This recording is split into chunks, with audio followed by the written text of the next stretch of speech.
చిన్న ప్రార్థన చేసుకుని వాక్య భాగంలోకి వెళ్దాం. పరిశుద్ధుడు అయిన మా ప్రభువా, మీకు వందనాలు చెల్లిస్తూ ఉంటున్నాను. ఈ సమయంలో నాయనా తండ్రి, ఇంతవరకు పాటల ద్వారా మీ నామాన్ని మహింపరచి ఉన్నాం. ఇప్పుడు వాక్య భాగంలోకి వెళ్ళినట్టుండగా తండ్రి, మీ దాసి నోట మీ మాటలుంచి మీ ప్రజలకు కావాల్సిన వర్తమానం అనుగ్రహించండి ప్రభువా. మీరు మాట్లాడితే మాకు జీవము కలుగుతుంది. మీరు మాట్లాడితే నాయన మా జీవితంలో నూతన మార్పు కలుగుతున్నది ప్రభువా. స్తోత్రాలు. మీ మాట నాయన మాకు నాయన ఇదిగో తండ్రి మార్గాన్ని చూపిస్తుంది ప్రభువా. మీ మాటల ద్వారా నాయన మమ్మల్ని బలపరచుమని, దీవించుమని మీ దాసి నోట మీరు మాటలు ఉంచండి ప్రభువా. స్తోత్రాలు అయ్యా. ఇదిగో తండ్రి మీరు పలికించండి నాయన. స్తోత్రం. వినగలిగిన చెవిని, గ్రహించగలిగినటువంటి మనస్సు ప్రతి ఒక్కరికి నీ దయచేయమని నజరేయుడైన యేసయ్య నామమున ఇప్పుడు ప్రార్థించి వేడుకొంచుంటున్నాం తండ్రి. ఆమేన్. హల్లెలూయా. ఈరోజు దేవునికి ఇష్టలుగా ఉండటం, దేవునికి ఇష్టలుగా ఉంటే ఏమి మేలు జరుగుతుంది, దేవునికి ఇష్టలుగా జీవించడం వల్ల ప్రయోజనం ఏమిటి? ఈ సమయంలో మనం ఆ విషయాన్ని నేర్చుకుందాం. బైబిల్ గ్రంథం 2వ సమూయేలు గ్రంథం 22వ అధ్యాయం 20వ వచనం చదువుకుందాం.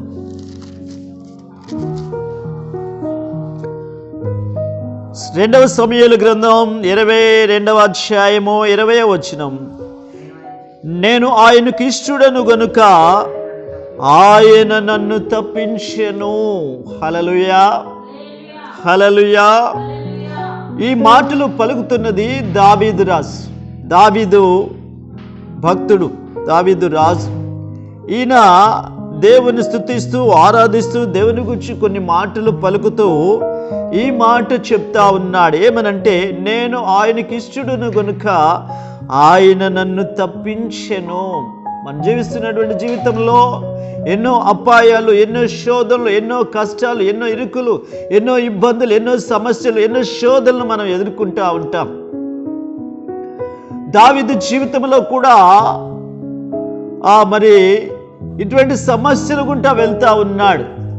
తను ఎవరినైతే మరి రక్షించాడు, తను ఎవరికైతే మేలు చేశాడో అతనే తను చంపటానికి తరుముతూ ఉన్నటువంటి పరిస్థితుల్లో అనేక సార్లు ప్రాణాపాయ స్థితిలోనికి వెళ్ళినప్పుడు దేవుడు అతన్ని తప్పిస్తూ వచ్చాడు.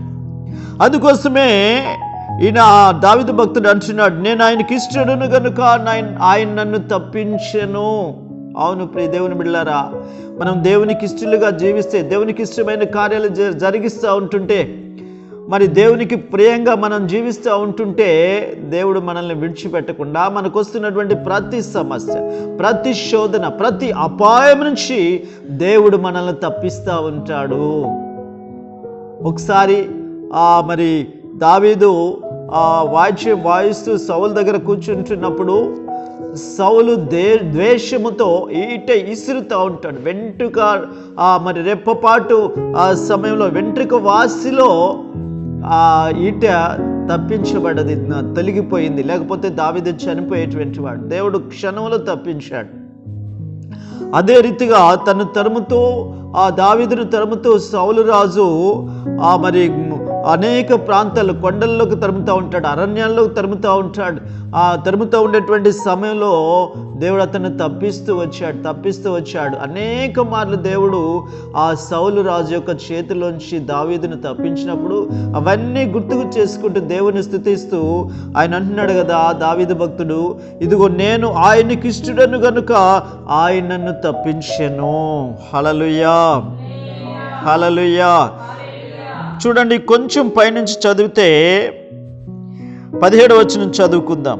ఉన్నత స్థలముల నుండి చెయ్యి చాపి ఆయన నన్ను పట్టుకొని మహాజలరాశుల్లో నుండి తీసెను. బలవంతులకు పగవారు, నన్ను ద్వేషించు వారు నాకంటే బలిష్ఠులై ఉండగా వారి వశ్యము నుండి ఆయన నన్ను రక్షించెను. ఆపత్కాలమందు వారు నా మీదకి రాగా యెహోవా నన్ను ఆదుకొనెను. విశాలమైన స్థలమునకు ఆయన నన్ను తోడుకొని వచ్చెను. నేను ఆయనకి ఇష్టడను గనుక ఆయన నన్ను తప్పించెను. హల్లెలూయా. బలవంతులకు పగవారు నన్ను ద్వేషించువారు నాకంటే బలిష్ఠులైండగా వారి వశము నుంచి ఆయన నన్ను రక్షించాను. మహాజలరాశుల్లోండి ఆయన నన్ను తప్పించినంటాడు. అనేకమైనటువంటి సమస్యల నుంచి దేవుడు దావీదును తప్పిస్తూ వచ్చాడు. తప్పించినప్పుడు వాటన్నిటిని జ్ఞాపకం చేసుకుంటూ మరి ఏ విధంగా అయితే దేవుడు తనను తప్పించాడు, ఎటువంటి భయంకరమైన పరిస్థితుల నుంచి దేవుడు ఆయన్ని విడిపించాడు, వాటన్నిటిని గుర్తు చేసుకుంటూ దేవుడిని స్తుతిస్తూ అంటున్నాడు కదా. ఇక్కడ ఒక మాట చెప్తా ఉంటాడు, నేను ఆయనకి ఇష్టడను గనుక ఆయన నన్ను తప్పించెను. హల్లెలూయా. దేవుని బిడ్డ, ఈరోజు నీ కార్యాలు, నీ జీవితం, నీ పరిస్థితి దేవునికి ఇష్టలుగా ఉన్నావా? నీ నడవడిలో, నీ కార్యాల్లో, మరి నీ జీవితంలో ఎలా ఉన్నది? నీ జీవితం, నీ ప్రవర్తన ఎలా ఉన్నది? నీ ఆలోచన విధానం ఎలా ఉన్నది? ఆయనకి ఇష్టలుగా ఉంటే తప్పకుండా దేవుడు నీకెన్ని పరిస్థితులు, ఎన్ని సమస్యలు, ఎన్ని శోధనలు వచ్చినా కానీ దేవుడు వాటన్నిటిలోంచి నిన్ను విడిపిస్తూ ఉంటాడు. హల్లెలూయా, హల్లెలూయా. ప్రియ దేవుని బిడ్డలారా, మనం దేవునికి ఇష్టలుగా జీవించాలి. రెండో విషయం చూసినట్లయితే ప్రసంగి గ్రంథం, దేవుడికి ఇష్టలుగా ఉంటే జరిగేటువంటి మేలు. ప్రసంగి గ్రంథం 2వ అధ్యాయం 26వ వచనం చదువుకుందాం. ప్రసంగి గ్రంథం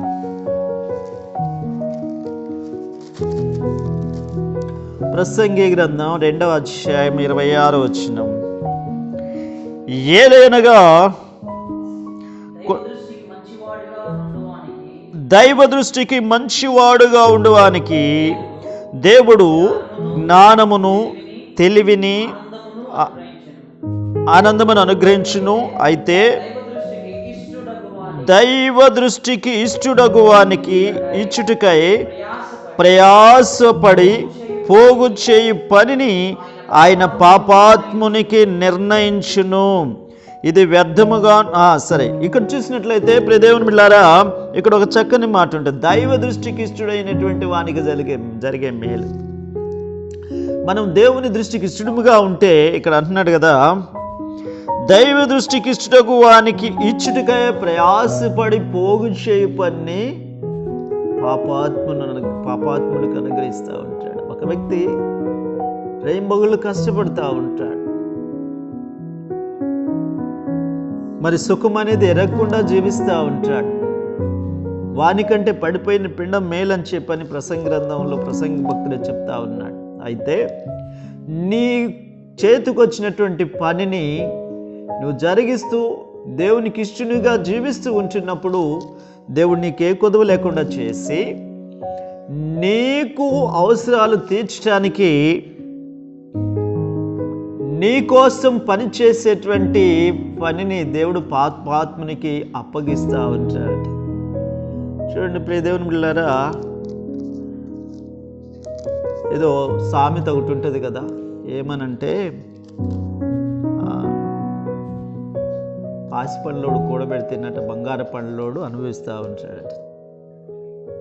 అంటే మగళ్ళు కష్టపడి ఇసుక లేకుండా పనిచేసి కొంతమంది బాగా అట్లా చేస్తూ ఉంటారు.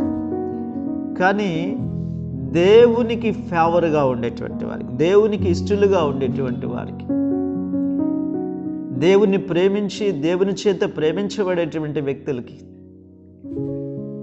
ఆయనే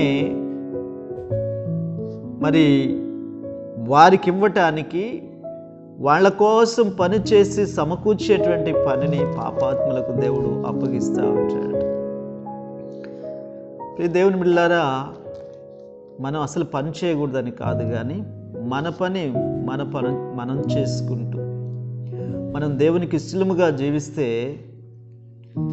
దేవుడు మన కోసం సమకూర్చేటువంటి వారిని పోగు చేస్తాడట.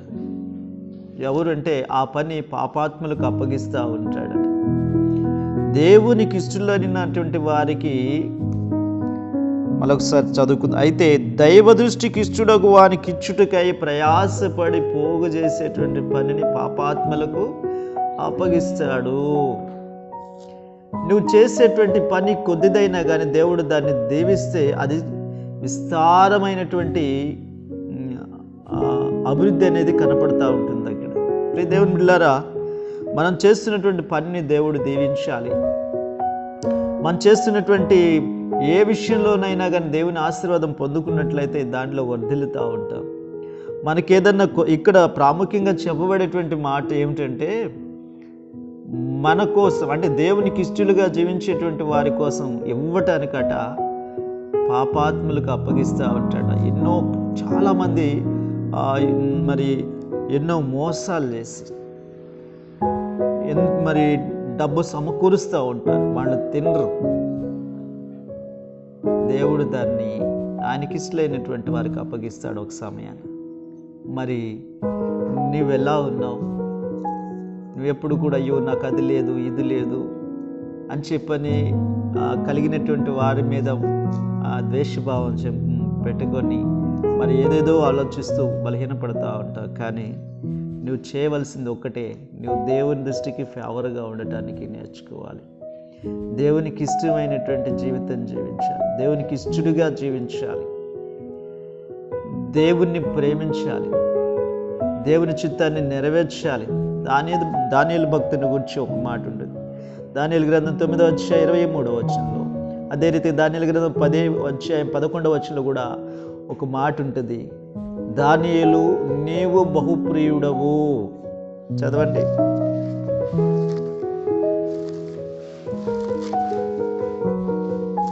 తొమ్మిది 23 ఏమన్నాడు?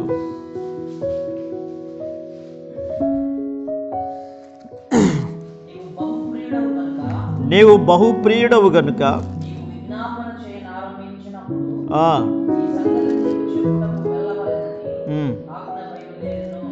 తర్వాత 10:11 దానియేలు నీవు బహుప్రియుడవు గనుక నేను నీ యొద్దకు పంపబడితిని. హల్లెలూయా.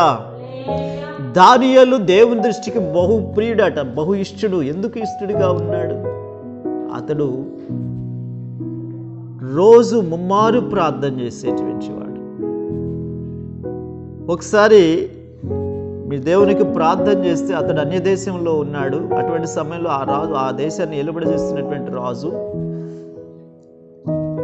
ఎవరు ఏ దేవుణ్ణి ప్రార్థన చేయకూడదు 4 రోజుల పాటు.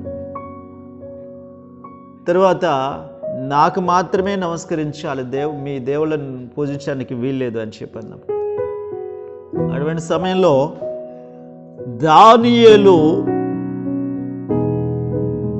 తన ప్రాణము కంటే కూడా దేవుని ఎక్కువగా ప్రేమించినటువంటి వాడై ముమ్మారు దేవునికి ప్రార్థన చేస్తూ ఉంటాడు. రోజుకు 3 సార్లు ప్రార్థన చేస్తూ ఉంటాడు. అప్పుడు అతని శత్రువులు చూసి రాజుకు చెప్తా ఉంటారు, రాజా దానియేలు నీ మాటను ధిక్కరించి తన దేవునికి ప్రార్థన చేస్తున్నాడు, ముమ్మారు ప్రార్థన చేస్తూ ఉన్నాడు అని చెప్పంటే దానియేలుని రాజు పిలిపిస్తూ ఉంటాడు. పిలిపించి దానియేలు నువ్వు చేసిన పనికి నేను సింహాల గుహలో వేస్తూ ఉన్నా అంటే సింహాల గుహలోకి ధైర్యంగా వెళ్ళాడు దానియేలు. అయితే దేవుని కొరకు ప్రాణాన్ని సైతం లెక్క చేయకుండా దేవుని ప్రేమించినటువంటి ఆ వ్యక్తి దేవునికి ఇష్టడిగా ఉన్నాడు కాబట్టి దేవుడు సింహాల గుహలో సింహాల బారి నుంచి దానియేలును దేవుడు తప్పించాడు. అందుకోసం అని చెప్పని అతడట దేవునికి బహు ఇష్టడై ఉన్నాడట. ఈ వాక్య భాగంలో మనం చదువుకున్నటువంటి వాక్య భాగంలో దానియేలు నీవు బహు ప్రియుడవు కనుక దేవుడే నన్ను నీ యొద్దకు పంపించాడు అని చెప్పాడు. నువ్వు ప్రార్థన చేయటం మొదలుపెట్టిన సమయంలోనే దేవుడు నాకు ఆజ్ఞాపించాడు, దానియేలు ప్రార్థన చేస్తున్నాడు, నువ్వు వెళ్ళు, ఏం కావాలో కనుక్కో అని చెప్పాను. దేవుడు తన దూతను పంపిస్తూ ఉన్నాడు. ఎస్, నువ్వు దేవునికి ఇష్టడిగా ఉంటే నీ కోసం దేవుడు మనుషులను పంపిస్తాడు, దేవదూతలను పంపిస్తూ ఉంటాడు, నీ అక్కర్లకు గుర్తెరుగుతూ ఉంటాడు, నీవే స్థితిలో ఉన్నావో చూస్తాడు. హల్లెలూయా. దానియేలు ఇంకొక మాట చెప్తా ఉంటాడు చూడండి. దానియేలు సింహము గుహలోంచి బయటకు వచ్చిన తర్వాత రాజు దానియేలుని అడుగుతూ ఉంటాడు, నువ్వు క్షేమంగా ఉన్నావా అని అంటే అప్పుడు దేవుడు దానియేలు చెప్తాడు కదా. దానియేలు గ్రంథం 6వ అధ్యాయము 22వ వచనం చదువుకుందాం. 6వ అధ్యాయం 22వ వచనం, నేను నా దేవుని దృష్టికి నిర్దోషిగా కనబడితిని గనుక ఆయన తన దూతను పంపించి సింహములు నాకు ఏ హాని చేయకుండా వాటి నోళ్లను మోయించెను. హల్లెలూయా. అతడు ఇంకా 23వ వచనంలో కూడా చూస్తే, రాజు ఇందునకొచ్చి అతి సంతోషభరితుడై దానియేలును గుహలో నుండి పైకి తీయుడని ఆజ్ఞేయగా బంట్రోతులు దానియేలును బయటికి తీసిరి. అతడు తన దేవుని యందు భక్తి గలవాడైనందున అతనికి ఏ హానియు కలుగలేదు. హల్లెలూయా. చూడండి, దేవుని భక్తులే దేవునికి ఇష్టలని మరొక చోట రాయబడి ఉంటుంది. అతడు ఎటువంటి భక్తి చేస్తున్నాడంటే, దేవుడు ప్రార్థన చేసిన తర్వాతనే ఏదైనా, తన ప్రాణాపాయ స్థితి వచ్చినా కానీ ప్రార్థన మానకుండా దేవునికి భక్తి చేస్తూ ఉన్నాడు దానియేలు. అటువంటి సమయంలో సింహం బోన్లో ఉన్నటువంటి దానియేలుని సింహములు ఏ హాని చేయకుండా దేవుడు ఏం చేశాడంటే తన దూతను పంపించి సింహాల నోళ్లను మూయించాడు. ఇక్కడ రాయబడి ఉంటున్నది, నేను దేవుని దృష్టికి నిర్దోషినిగా కనబడుతున్న గనుక ఆయన తన దూతను పంపించి సింహములు నాకు ఏ హాని చేయకుండా వాటి నోళ్లను మూయించెను. హల్లెలూయా. ఆయన తన దూతను పంపించి సింహములు నాకు ఏ హాని చేయకుండా వాటి నోళ్లను మూయించెను.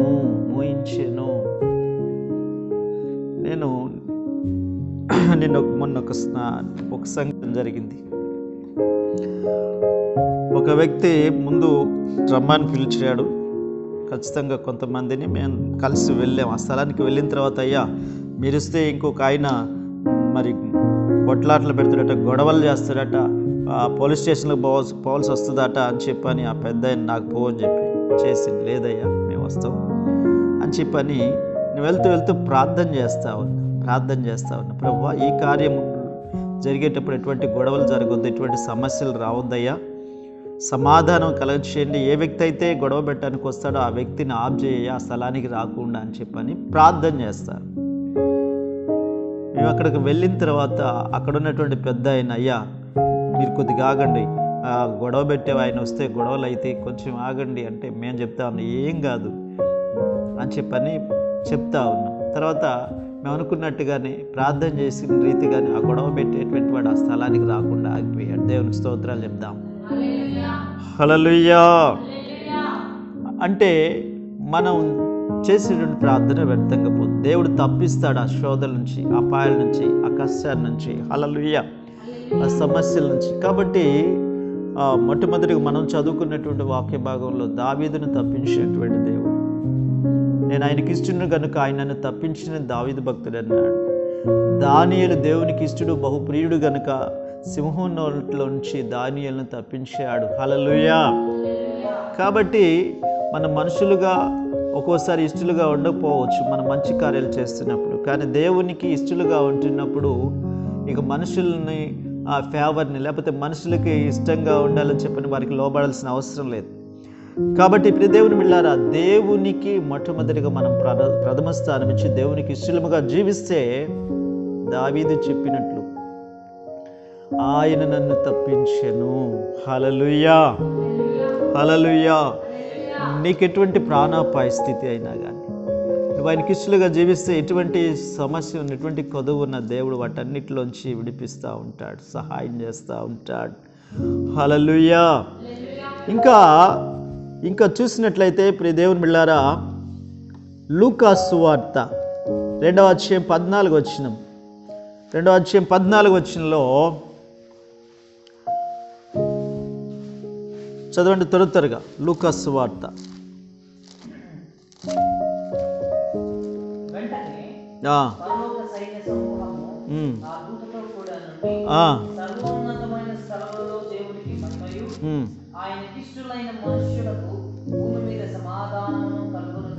ఆమేన్. హల్లెలూయా. భూమి మీద ఆయనకిష్టులైన మనుషులకు సమాధానము. హల్లెలూయా. ఈ సమాధానం అనేటువంటిది హృదయంలో చాలా నిబ్బరాన్ని కలగజేస్తా ఉంటుంది. ఒక మనిషి సమాధానంగా ఉంటే ఆ వ్యక్తికి ఎటువంటి వ్యాధులు ధరించారు. ఆ వ్యక్తి అట్లా సమాధానంగా జీవిస్తూ ఉంటున్నప్పుడు దీర్ఘాయుష్ కలుగుతూ ఉంటుంది. ఏ వ్యాధులు తాకలేవు, ఎటువంటి సమస్యలు తాకలేవు.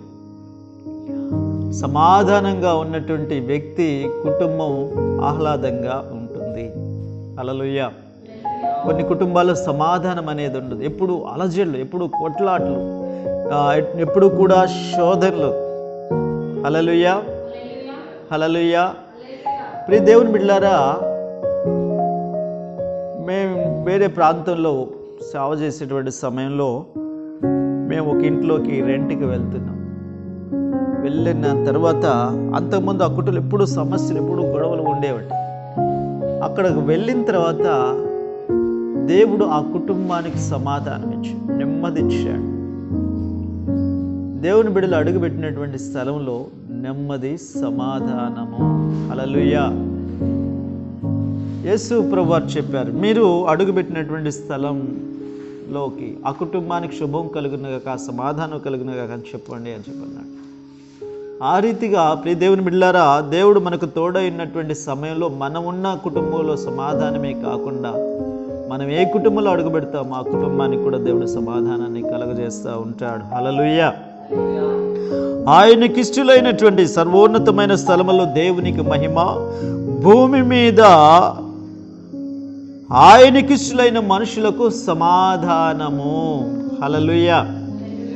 ఒక వ్యక్తి జీవితంలో సమాధానం లేకపోతే, ఒక కుటుంబంలో సమాధానం లేకపోతే ఆ కుటుంబం నరకప్రాయంగా కనపడతా ఉంటుంది. ఆ వ్యక్తి జీవితంలో సంతోషం లేకుండా ఉంటుంది, నెమ్మది లేకుండా ఉంటుంది. సమాధానము కలగాలంటే, ఆ వ్యక్తి జీవితంలో సమాధానం కలగాలంటే ఆ వ్యక్తి దేవుని కృపను పొందుకోవాలి. ఆ వ్యక్తి దేవుని కృప పొందుకోవాలంటే ఆయనకి ఇష్టనుగా జీవించాలి. హల్లెలూయా. సర్వోన్నతమైన స్థలముల్లో దేవునికి మహిమ, భూమి మీద ఆయనకి ఇష్టలైన మనుషులకు సమాధానము. నీ జీవితంలో సమాధానం కావాలి అంటే, నీ కుటుంబంలో సమాధానం కావాలంటే నువ్వు దేవునికి ఇష్టనుగా జీవించాలి. దేవునికి ఇష్టనుగా జీవించాలి. నువ్వు దేవునికి ఇష్టనుగా జీవిస్తే నది వల్లే సమాధానాన్ని నీలోను నీ కుటుంబంలోను దేవుడు ప్రవహింపజేస్తూ ఉంటాడు. దేవుని బిడ్డలారా, సమాధానకర్త మన దేవుడు. సమాధానకర్త అయినటువంటి దేవుడు ఆయన నీలోకి రావాలి, నీ కుటుంబంలోకి రావాలి. ఆయన నీ కుటుంబంలోకి వచ్చినప్పుడు నిన్ను చూస్తూ ఉంటాడు. నిన్ను చూసినప్పుడు నీ క్రియలు, నీ ప్రవర్తన ఆయనకి ఇష్టంగా కనపడితే ఆయన నిన్నెప్పుడు కూడా విడిచిపెట్టడు. ఆయన నీకు తోడుగా ఉంటాడు. హల్లెలూయా. నీ కుటుంబాన్ని, నిన్ను, నీ జీవితాన్ని ఆశీర్వదిస్తూ ఉంటాడు. ఆయన ఆశీర్వదిస్తే సమృద్ధి. హల్లెలూయా, హల్లెలూయా, హల్లెలూయా. ఇస్సాకును గూర్చి అబీమెలెకు రాజు అంటాడు కదా, అయ్యా నీవు దేవుని చేత ఆశీర్వదించబడిన వాడవు అని చెప్పి అంటా ఉంటాడు. ఎందుకంటే దేవుడు తన్ను ఆశీర్వదించటము ఆ రాజు చూశాడు. తన స్థితి మొదట ఎట్లున్నది, తర్వాత ఎట్లున్నది, ఇతడు ఇంత గొప్పగా చేయబట్టడానికి కారణం ఏమిటంటే దేవుడు అతనికి తోడుగా ఉన్నాడు. దేవుడు అతన్ని ఆశీర్వదించాడు. కాబట్టి ఒక రాజు ఇస్సాకు దగ్గరకు వచ్చి ఒక మాట చెప్తా ఉన్నాడు, నీవు యెహోవా చేత ఆశీర్వదించబడిన వాడవు. అయ్యా దేవుడు నీకు తోడుగా ఉన్నాడు, ఇక నుంచి నీ దయ నా మీద వచ్చేటట్లు సహాయం చేయ్యా అంటాడు. హల్లెలూయా. ఇక నుంచి నీవు నన్ను ఏమీ చేయకుండా, ఎందుకంటే మొట్టమొదటిగా తగువ పెట్టుకుని గొడవ పెట్టి తన ప్రదేశం నుంచి ఇస్సాకుని ఆ రాజు తరిమేస్తాడు, దూరం చేస్తూ ఉంటాడు. తర్వాత దేవుడు అతన్ని ఆశీర్వదించిన తర్వాత ఆ రాజు తెలుసుకొని ఇస్సాకు దగ్గరకు వచ్చి అంటాడు కదా, అయ్యా నీవు దేవుని చేత ఆశీర్వదించబడిన వాడవు, దేవుడు నీకు తోడుగా ఉన్నాడు, నీవు నన్నేమి చేయకుండా ఒక నిబంధన చేయయ్యా, నీ బలం పెరిగింది, మరి నాకంటే గొప్పవాడు అయ్యావు, నీవు నన్నేం చేయకుండా ఒక నిబంధన చేసుకుందాం రాయ్యా అని చెప్పని తనతో ఇస్సాకుతో నిబంధన చేసుకోవటానికి ఒక రాజే వస్తాడు. హల్లెలూయా, హల్లెలూయా. దేవుని చేత ఆశీర్వదించబడితే, దేవుని సమాధానం పొందుకుంటే ఈ రీతిగా ఉంటుంది ఒక జీవితం. కాబట్టి ప్రియ దేవుని బిడ్డలారా, భూమి మీద ఆయనకిష్టులైనటువంటి వారికి సమాధానము అని ఇక్కడ చెప్పబడుతూ ఉంటున్నది. హల్లెలూయా. ఇంకొక విషయాన్ని ఆఖరిగా మనం చూసుకుందాం. యోహాను సువార్త 8వ అధ్యాయం 29వ వచనం.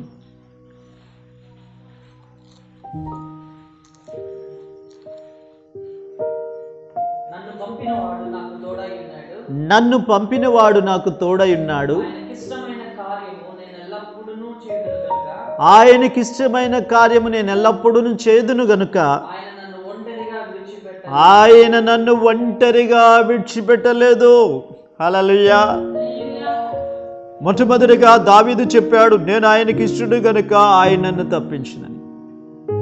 తర్వాత దేవునికి ఇష్టడుగా ఉండేవానికి ప్రయాసపడి పోగు చే పని పాపాత్ములకు అప్పగిస్తాడని ప్రసంగి భక్తుడు చెప్పాడు.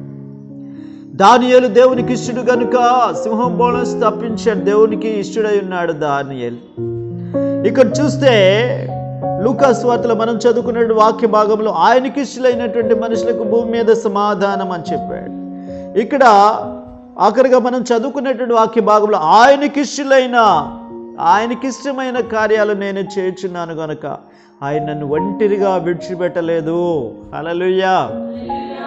దేవునికి ఇష్టమైన కార్యాలు చేసేటువంటి వ్యక్తికి దేవుడు ఎల్లప్పుడూ తోడుగా ఉంటాడు. దేవుడు తోడుగా ఉంటాడు.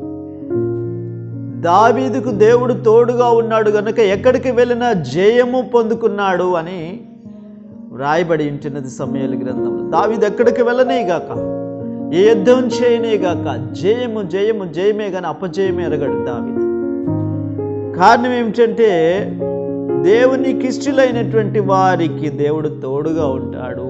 దేవుడు తోడుగా ఉంటే, దేవుడు ఎవరి దగ్గర ఉంటే వారికి జయం. దేవుడు ఏ కుటుంబంలో ఉంటే ఆ కుటుంబానికి విజయం. హల్లెలూయా. దేవుడు మనకు తోడుగా ఉండాలంటే మనం దేవునికి ఇష్టలుగా జీవించాలి. అందుకోసమే ఈ మాట పలికింది ఎవరంటే యేసు ప్రభువారు శరీరరూపుగా ఈ లోకంలో ఉన్నప్పుడు తండ్రి అయినటువంటి దేవుడు తనకు తోడుగా ఉన్నాడు. దానికి కారణం ఏమిటంటే ఆయన నీలాగా నాలాగా యేసు ప్రభువారు శరీరంతో ఈ లోకంలో ఉన్నాడు కాబట్టి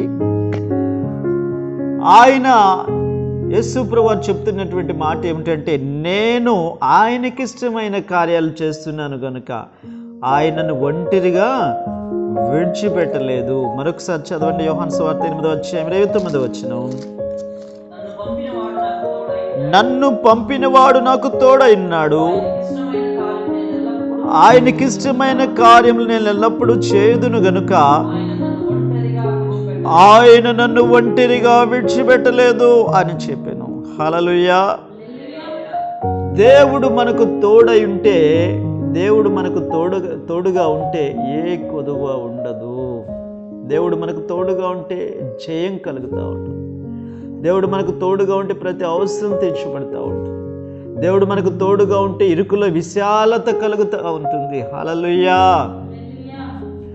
దేవుడు యాకోబుకు తోడై ఉండి చెప్తున్నటువంటి మాట ఏమిటంటే, ఇదిగో నేను నిన్ను ఆశీర్వదించేదను అని చెప్పన్నాడు.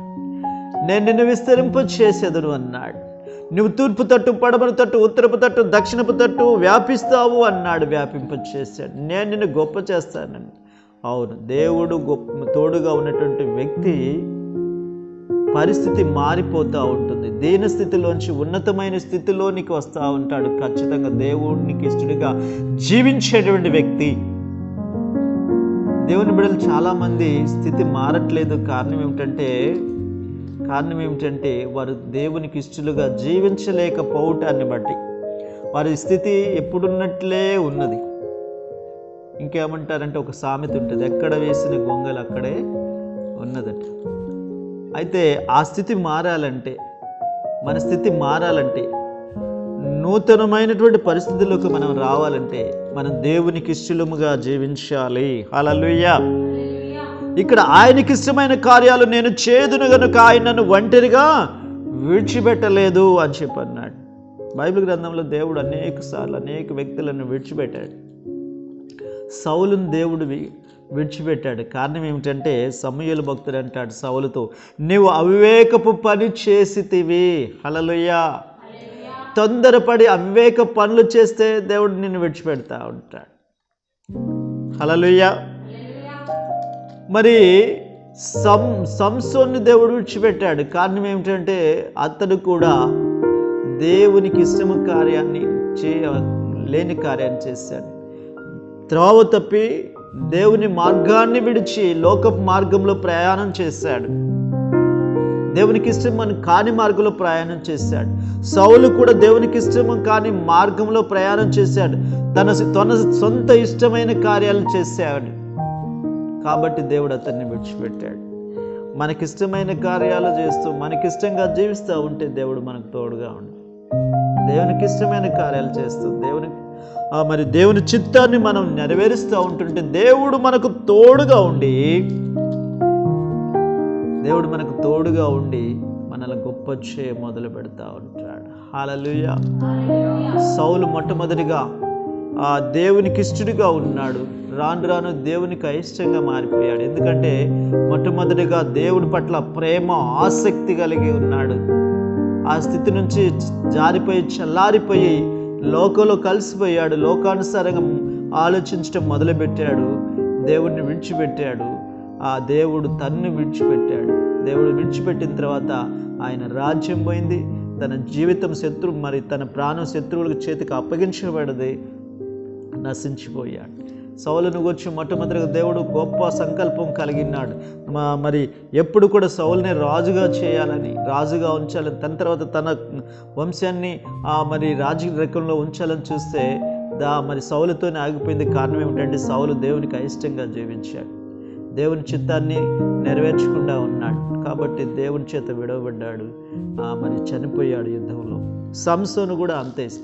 మొట్టమొదటిగా దేవునికి ఇష్టంగా జీవించాడు. తుదకు దేవుని విడిచిపెట్టి లోక మార్గంలో వెళ్ళిపోయాడు. శత్రువుల చేతికి చిక్కాడు. తను కూడా ప్రాణం పోగొట్టుకున్నాడు. అంటే దేవునికి ఇష్టంగా ఉంటే, దేవునికి ఇష్టమైన కార్యాలు చేస్తే మనకు గ్యారంటీ అనేది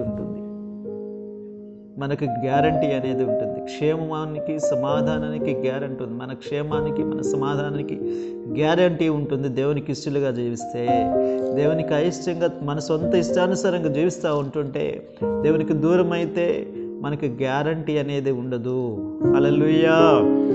హల్లెలూయా.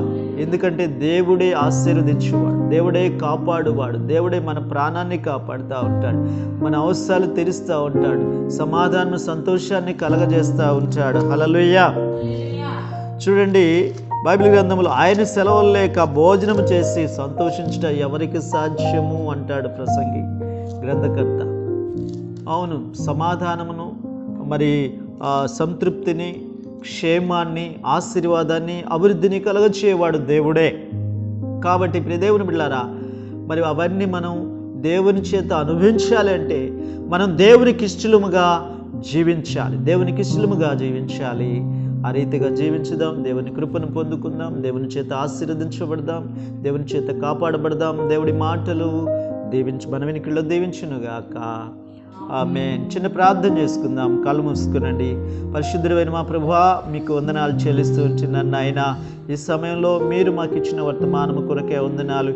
మా స్వచిత్తం కాకుండా నాయన, మాకు ఇష్టానుసారంగా జీవించి నాయన, మీ కృపను కోల్పోకుండా మీకు ఇష్టానుసారంగా జీవిస్తే ప్రభువా, ఇదిగో తండ్రి స్తోత్రాలు. దావీదు భక్తుడు అంటున్నాడు, నేను ఆయనకు ఇష్టమైన నేను ఆయనకు ఇష్టమైన కార్యాలు చేస్తున్నాను. నేను ఆయనకి ఇష్టడు కనుక ఆయన నన్ను తప్పించాడని. తర్వాత దేవునికి ఇష్టడుకు వారికి ప్రయాసపడి పోగు చేయ పని పాపాత్ముడికి అప్పగిస్తాడని. ఆయనకి ఇష్టలుగా జీవించినటువంటి దానియేలు సింహంబోల నుంచి తప్పించబడ్డాడని. మరి ఆయనకి ఇష్టలుగా భూమి మీద ఆయనకి ఇష్టలైన వారికి సమాధానం అని ఎన్నో విషయాలు నాయన నేను నేర్చుకోవటానికి కృప చూపించారు. నేను ఆయనకి ఇష్టమైన కార్యాలు చేస్తున్నాను కనుక ఆయన నన్ను ఎన్నడూ విడిచిపెట్టాడని తండ్రి నాయన మీరు సెలవిచ్చినటువంటి రీతిగా ప్రభువా, ఇదిగో తండ్రి ఇన్ని మేళ్ళు మేము విన్నాం. అవును, వీటన్నిటికీ ఒక్కటే పరిష్కారం, మీకు ఇష్టలుగా జీవించటం. అవును ప్రభువా, ఈ మాటలు విన్నటువంటి ప్రతి ఒక్కరూ కూడా దేవునికి ఇష్టనిగా జీవించాలని ఒక ఆశ కలిగి జీవించడానికి కృప దయచేయండి. విన్న వాక్యాన్ని ఎవరైతే వింటున్నారో వారి హృదయాల్లో మీరే నీరు కట్టి ఫలింపు చేయమని, విన్న ప్రతి ఒక్కరిని మీరు దీవించి ఆత్మీయంగా బలపరచమని మా ప్రభు మా రక్షకుడినైన యేసయ్య నామమున ప్రార్థించి వేడుకొంచుంటున్నాం తండ్రి.